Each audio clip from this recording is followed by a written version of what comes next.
բարեկամներ, եւ այսպես օրացույցի վրա 1993 թվականի սեպտեմբերն էր, որն աչքի ընկավ իր խաղաղասիրությամբ։ Միջազգային տարբեր ատյաների ջանքերը կարծես թե ինչ-որ արդյունք տվեցին, եւ աշնան առաջին ամսում իրոք որ լուրջ ընդհարումներ չեղան հակամարտ կողմերի միջև։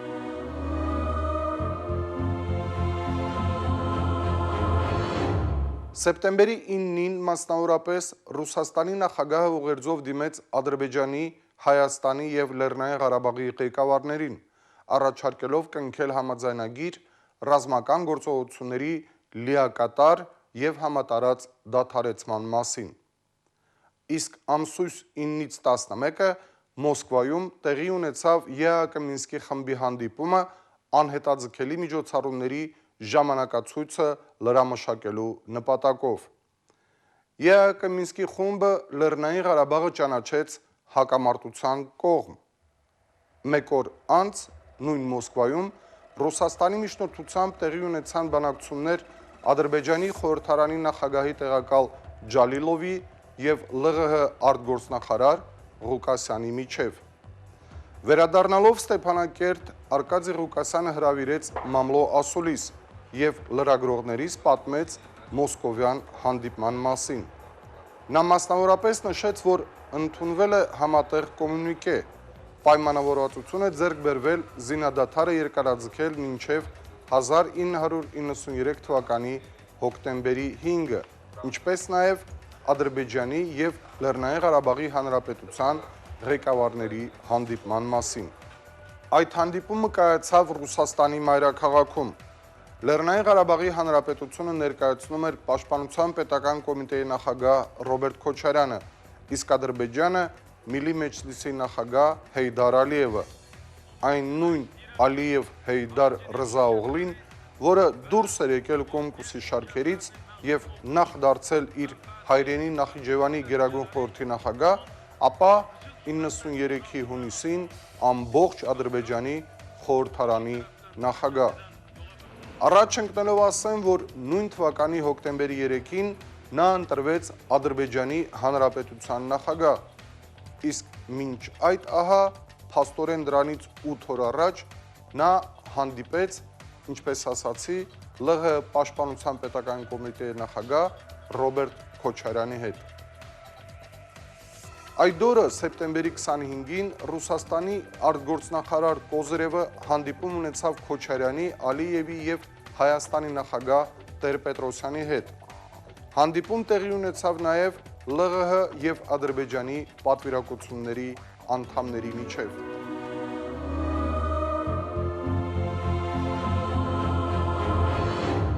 Սակայն ինչպես ցույց տվեց ժամանակը, այս հանդիպումները ոչ միայն խաղաղություն չբերեցին, այլև ձեռք բերված փխրուն հրադադարը շուտով խախտվեց։ Նորից Ադրբեջանի ղեկը ստանձնած Հեյդար Ալիևը, որը ռևանշի հասնելու եւ դրանով իսկ ինքնահաստատվելու խնդիր ուներ,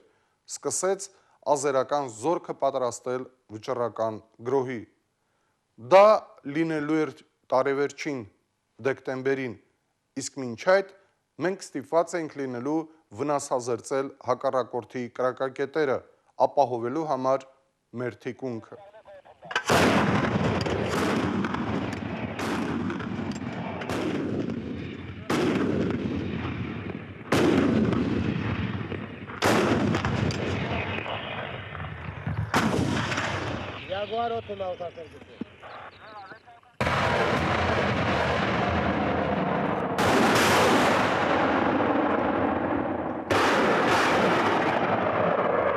Հրետանային անհրաժեշտ պատրաստությունից հետո ԼՂՀ ինքնապաշտպանական ուժերը հոկտեմբերի 3-րդ տասնօրյակում գրավեցին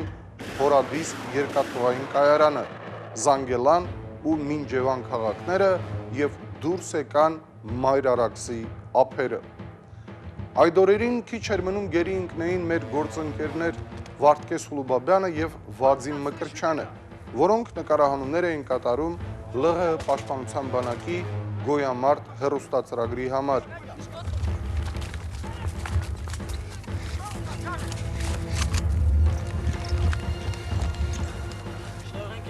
Banco Hora.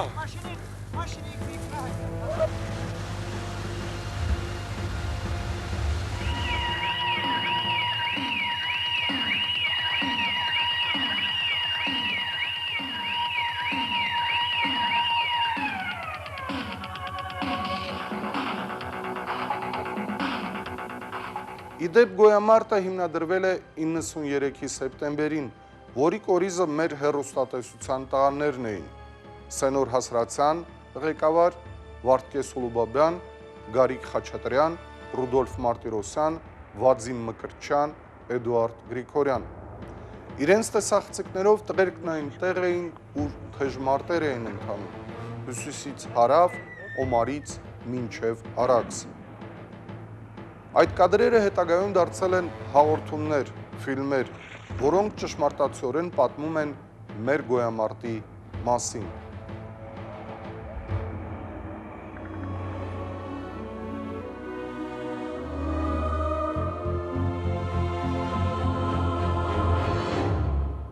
Նոյեմբերի 10-ին ԼՂՀ ինքնապաշտպանական ուժերը վերակազմավորվեցին ԼՂՀ պաշտպանության բանակի, ինչն ավելի ճիշտ էր արտահայտում նրա բովանդակությունը, քանզի մենք արդեն ունեինք բանակ, հաղթական բանակ։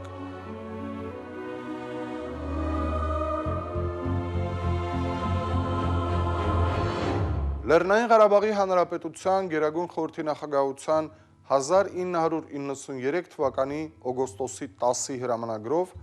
Պաշտպանության բանակի մի խումբ զինծառայողներ հետմահու պարգևատրվել էին մարտական խաչ առաջին աստիճանի շքանշանով։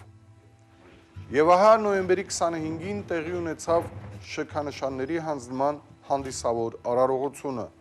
որին ներկա էին Գերագույն խորհրդի նախագահի պաշտոնակատար Կարեն Բաբուրյանը, Պաշտպանության պետական կոմիտեի նախագահ Ռոբերտ Քոչարյանը, պաշտոնատար այլ անձինք և իհարկե զոհվածների հարազատները։ Հետագայում շատերն արժանացան մարտական խաչ շքանշանի, բայց քանի որ նրանք առաջինն էին, ուզում եմ մեկ առ մեկ ներկայացնել նրանց անունները։ Մոնթե Մելքոնյան,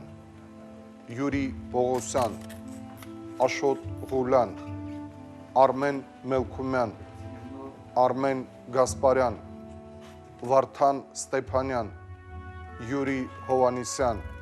Սերգեյ Թովմասյան, Սոս Գասպարյան, Սամվել Հարությունյան,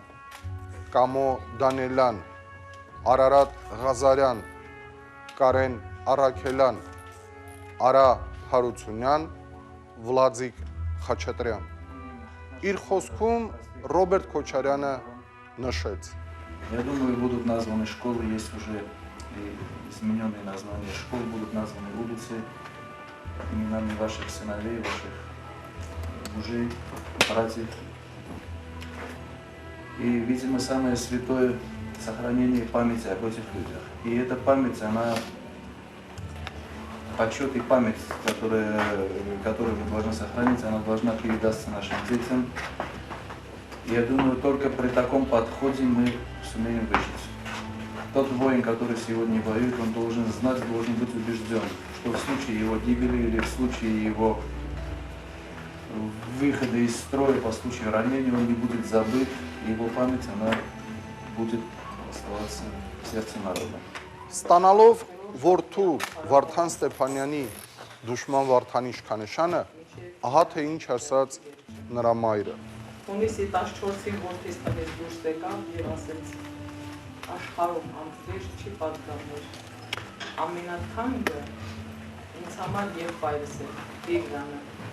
Դառը հայացքով նայեց ինձ և ասեց. մամա, ես ծերացած եմ ձեզ հետ, ես անգամ դուշից եկավ։ Ձայնը բարձրացրեց և բարձր ասաց. իսկ Ղարաբաղը եղբորս ձեզ հանդիպ։ Մենք Ղարաբաղ Հայաստան հասկացողություն չունենք։ Մենք ունենք հայոց հող, հայ ժողովուրդ, սերունդ, որ պետք է աճի, որ պետք է բազմանա, որ պետք է հաղթենք, որ պետք է գրավենք, որ պետք է դիմակայենք թշնամուն։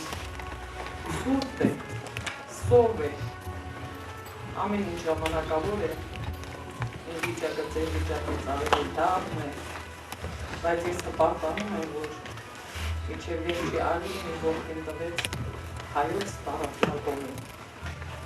Դաստիարակել եմ, կորցրել եմ,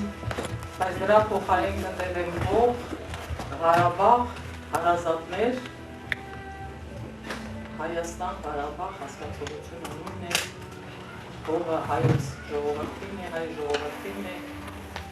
փառք այսօր այն տղաներին, որոնք խրամատներում այս սրտին պաշտպանում են, փառք այն հերոսներին, որոնք տվեցին իրենց կյանքը մինչև վերջ, թող մեր ազգը հաղթի, բայց մի պատգամ։ Այսօր ով զենքի փոխարեն գրիչ է կրում, թող չզլանան, թող սառը ձմեռվան չտան, սուրբ պատերին չտան այն վառ հիշողությունները, որ մեր որդիները խոտ ուտելով 88-ից հող են մաքրել Ղարաբաղի, սրբություն են պաշտպանել, ներողություն արտահայտությանս համար թավանի մասին չեն մտածել, Թուրքիա անգամ փողը վառել են Թուրքի տունը ոչնչացրել։ Փառք նրանց, ով որ քաղցած վիճակում ու մեր ոտքերով են տառապել, փառք նրանց, ով որ պատմություն են ստեղծել, որոնք չլինեին, որոնց անունը նշեցիք, այսօր չէր լինի Ղարաբաղ, թույլ տվեք ներողություն եմ խնդրում ռոմանսները եթե չգա, Ղարաբաղը հիմնված է այս հերոսների տանջանքի թափածարյան վրա, թող ամանչեն նրանք, որոնք լքում են հողը հեռանում, թող խիղճ ունենան նրանք, որոնք իրոք ավտոմատի փոխարեն գրիչ ունեն, թղթին տան, մեր պատերազմները չի վերջացել, մեր պատերազմները շարունակող է, մենք կորցրել ենք մեր ամբողջ երջանկությունը, մեր կյանքը, որ նրանք կարդան և պաշտպանեն մեր հողը, մեր արյունով ներկված հողը, և նա է մեր թշնամին օրհնի մեր հողը, և մեր թշնամի պարտված հողը։ Շնորհակալություն պարգևի համար։ Մի հետաքրքիր զուգադիպությամբ այդ օրը լրանում էր Մոնթե Մելքոնյանի լեգենդար Ավոյի ծննդյան 36-րդ տարեդարձը։ Եվ այդ օրը նրա շքանշանը Սեդան չկարողացավ ստանալ, քանզի գնացել էր Մարտունի։ Ավոյի շքանշանը Սեդան ստացավ ավելի ուշ, արդեն պատերազմից հետո 1994 թվականի հունիսին։ Իսկ այն օրը, նոյեմբերի 25-ին, կայացավ նաև մեր պատրաստած 00 կապի մեջ է ֆիլմի և Ավո գրքի շնորհանդեսը, ինչի համար չեմ թաքցնում, անչափ ուրախ ու հպարտ էի։ Մենք ազգի զինվոր ենք առանձին վիճակ, ուխտել ենք պայքարել երկար ժամանակ, Աշկաստանի խորքից եկավ մեկնամա, գնում ենք բարով, ուշանանք տարով, արուն սուրութուր պատերազմի դաշտ կսպասեն մեզի, արուն սուրութուր պատերազմի դաշտ կսպասեն մեզի, Osmanzin tavab mez vedai anut Yev vori hamare stasam zorutun Men cheng sirel kyankum anel bernutun uchtelen karvel yev hasta tachtel umer havat զորավիք դարձավ մեր մեծ հաղթության ու մեր հավատը զորավիք դարձավ մեր մեծ հաղթության Ստամբուլը պիտի դառնա արյանցով շուտով չորս կողմիցը կսկսվի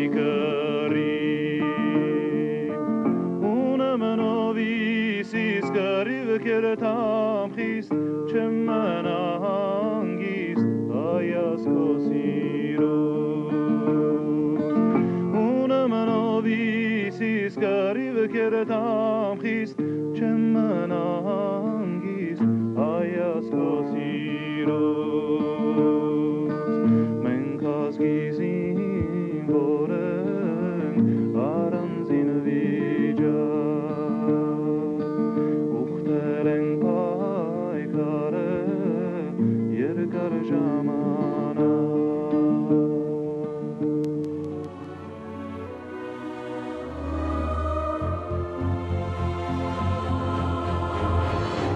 Տարին մոտենում էր ավարտին ու թվում էր, թե հարաբերական անդորը, որ տիրում էր ռազմաճակատում, դիվանագետների օգնությամբ կվերածվի, եթե ոչ խաղաղության, ապա գոնե իրական զինադադարի։ Սակայն Ադրբեջանի պլաններն ուրիշ էին։ Նոր տարվա նախաշեմին, ավելի կոնկրետ դեկտեմբերի 18-ին, ազերական 60 հազարանոց բանակը աֆղան մոջահեդների և այլ վարձկանների օգնությամբ ռազմաճակատի ողջ երկայնքով անցավ լայնածավալ հարձակման, հավանաբար հույս ունենալով այս անգամ վերջնականապես լուծել Ղարաբաղի հարցը։ Թե ինչով ավարտվեց Ադրբեջանի հերթական ագրեսիան, այսօր հայտնի է բոլորիս։ Դրա հետևանքներին մենք կանդրադառնանք մեր առաջիկա թողարկումներում։ Առայժմ